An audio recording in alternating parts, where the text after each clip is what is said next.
They're known as the women who helped save their city from ISIS. In 2014, a female Kurdish militia in the town of Kobani handed the Islamic State its first real defeat, helping drive the terrorists out of northern Syria. As Wendy Griffith reports, their story is now the subject of a new book, The Daughters of Kobani.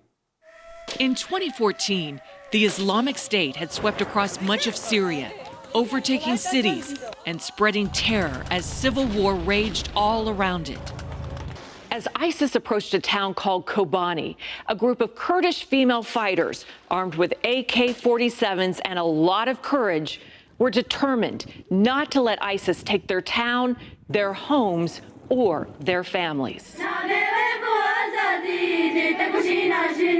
Although they had braided hair and painted fingernails, when it came to fighting ISIS, they were as fierce as any male army. They weren't just fighting ISIS, but they were leading in battle, leading men and women in the fight against the extremists of the Islamic State. In her book, The Daughters of Kobani, author Gail Samak Lamon introduces us to these women, including Azima, a sniper determined to stop ISIS at all costs. Even when so many people had lost faith that Kobani would not fall, she would absolutely tell everybody, including her fighters and including her sister, who sometimes called while she was in the middle of battle, literally taking fire from the Islamic State. She would say, "We will not lose Kobani. We will fight until the end and we'll win." Was ISIS afraid of these female fighters? Yes, you asked me about Azima. Azima had a great story about how, at the beginning, she would hear on the walkie-talkies the men from ISIS say, try to pick off the women, try to kill the women first. And then at the end, when they saw what good snipers they were, they would be on the radio saying, "Hey, don't get too close to those women snipers. They're very good." And they took that as a huge compliment. And there was also the fact that their men of the Islamic State felt they couldn't go to paradise if they were killed by a woman.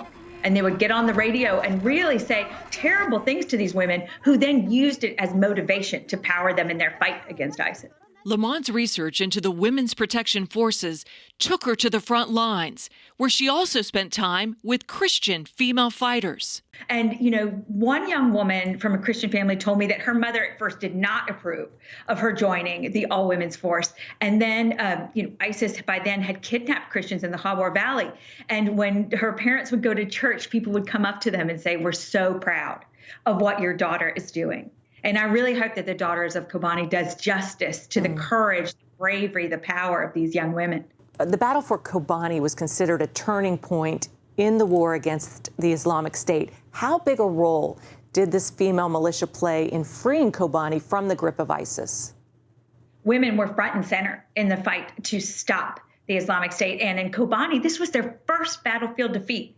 And women played a central role in handing it to them. Lamont says their battle skills earned the respect of U.S. Special Forces fighting alongside them. And there's a story of one man who said, when I saw how many young women, ponytails and AK-47s going off to fight ISIS, I thought, wow, this is definitely a first for me. They are real and true warriors. For many of these women, this was not just about defeating ISIS, although that was their major focus, but giving women more equality in the Middle East. Do you think they achieved that goal? There is no question that the next generation of girls born will see women protecting them in that part of Syria and in that part of the region. And there's a story that's in the book when they finally clear the town of Manbij of the Islamic State. A woman comes out and sort of puts her hands on the faces of the young women and said, "We didn't even know you were real. Heard about you, but we didn't know you were real." And I think that's the power of seeing what women can be. Wendy Griffith, CBN News. Alpha, Omega.